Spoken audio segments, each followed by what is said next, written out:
And you don't have to tell me the details of the tool. Just tell me that you have a process for it. And so that's the business outcome, right?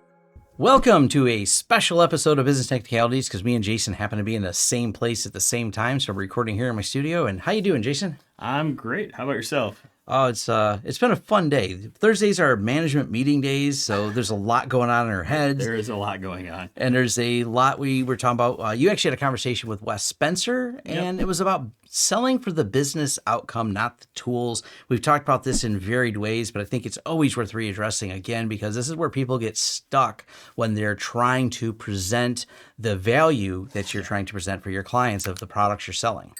Yeah, and this came to me, it's a conglomeration of conversations I've had with a ton of people over the years, but I see it with our own clients, right? We tend to, especially me as a nerd, I tend to go in and I talk to clients and I get into the weeds, and I tend to talk about tools and all these cool, shiny, awesome things we're doing to try to keep them safe, and all the other parts that go into security, availability, making sure the clients' networks don't go down, are patched, right? All those things.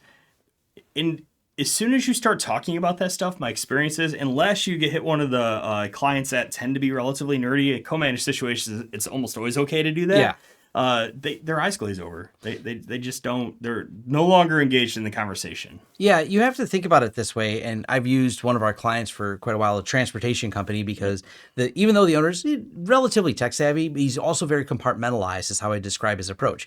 I'm just another person selling him a service. He's got a managed service plan to manage his fleet of trucks. You know what he doesn't care about? The brand of oil that's used in there. Yeah. I'm sure there's an excited service manager would love to tell them they're using the best oil and the brand, but he would say, I want the best value. I want the best mileage out of my trucks. And how do I keep those trucks moving? Because that moving freight is how he makes money. And the same way he looks at us. I don't care what the security tool that you use is. Yeah. I care, how does it stop my employees from clicking on something and losing the productivity of one of these team members that we have? Because if they click on something, they goof it up, they could, blow up their workstation, or worse, spread to other workstations. And of course, that also stops the freight from moving. So what are you doing to prevent that? And you don't have to tell me the details of the tool.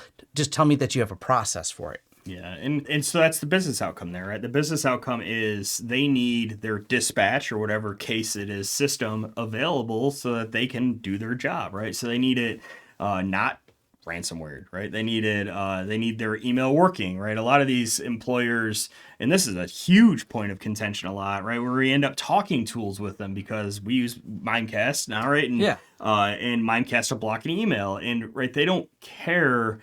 The business outcome, you prevent a business outcome, which is them dealing with whatever that email is designed to help them do, right? And so they don't care about the tool you use on the back end, right? What they care about is getting the emails they want and not getting the emails they don't want.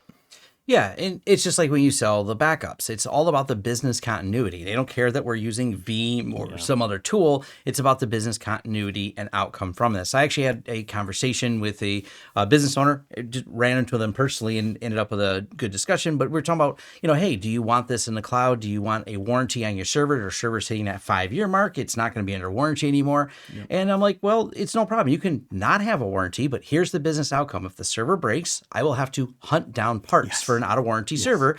You will have to wait for that. You can calculate the cost. I always like to tell them, I don't need to know the number from you. I just want you to think about this. If that is turned off and you can't access your line of business application that runs on that server for, let's say, 4 days, what does that look like to you? You add up that number and think about that risk, and then decide whether or not you would like to buy the extended warranty or budget for a new server. Because once a server reaches 5 years, it's a numbers game. She's like, well, do we know if it's going to break? I'm like, no, we don't. It's like a car with 200,000 miles. Yeah. I mean, maybe it'll go 201, maybe it'll go to 300. But I will tell you, it's just that it's a bell curve of, if there's problems, you get in the beginning. If not, they last a long time, but then they reach that end of life. The only thing I can tell you with certainty is it will at some point break. I can't tell you that it will break at any given point. And it comes down to what you said, right? We're having that same discussion about a different client with a very similar thing. And I basically told Brett, the Bretts, we have the pair of Bretts now,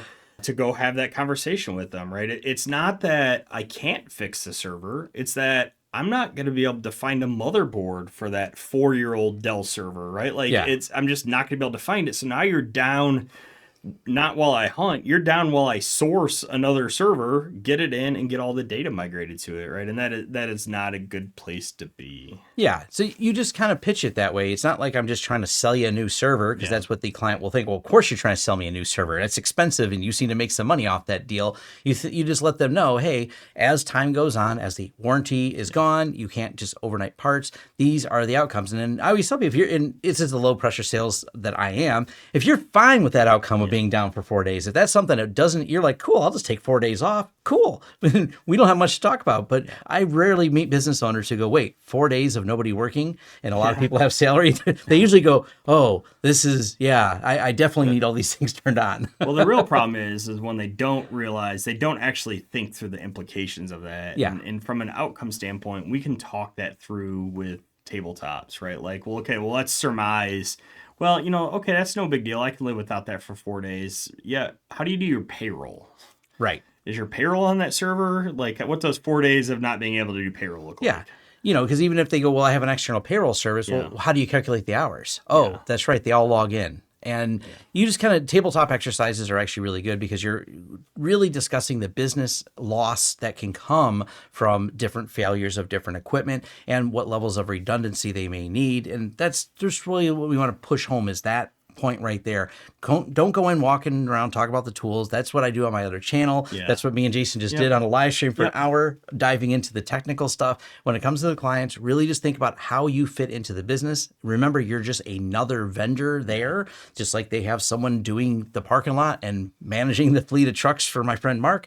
We're just one more component that needs to be managed. So don't make it too hard for them. Yeah. And some of these conversations are best had using a risk methodology, right? It's like all of this stuff, they can insure against risk, right? But from a managed service provider standpoint, again, you're fighting the, oh, well, you just want to sell me something. Well, no, but if I am on the hook and it is an all-in service agreement where I'm not billing you for each individual thing, then I am incentivized when that thing goes out of warranty to not cover it anymore, because I own all the risk at that standpoint, right? Mm-hmm. Like I own the risk of, oh, it's down. Now it's a P1 incident. I have to pull a tech off to hunt down how to do this. You come up with the plan to move everything over, right? Whereas if the server is under warranty, it could even be an extended third-party warranty. Then I call the vendor and it's the vendor's problem. And then it's fixed usually within 4 to 8 hours, depending on the thing. And then it's back on, right? So you have to...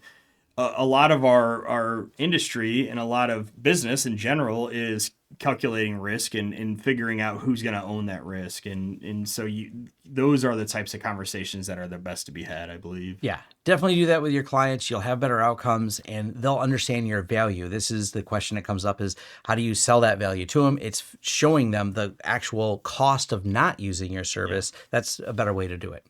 Yep, I'm trying to think if there's any other things we need to cover on this topic. I think we covered it pretty well. Leave your thoughts and comments down below. Like and subscribe to see more content on this channel, and let us know what you'd like to see. We'd love hearing from all of you.